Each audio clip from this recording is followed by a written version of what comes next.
The National Weather Service in Wilmington has issued a severe thunderstorm warning for Mason County, Robertson County, Lewis County, southeastern Adams County, southern Scioto County until 11:15 p.m. At 10:33 p.m., severe thunderstorms were located along a line extending from Mount Olivet to Portsmouth, moving southeast at 40 miles an hour. Hazard, 70 miles an hour wind gusts and penny-sized hail. Source, radar indicated. Impact, expect considerable tree damage. Damage is likely to mobile homes, roofs, and outbuildings.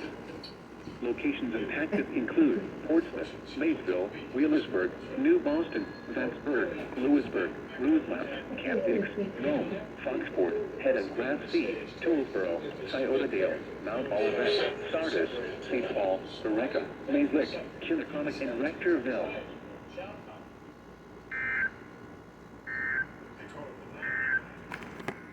Here is a hazardous weather outlook for the following counties in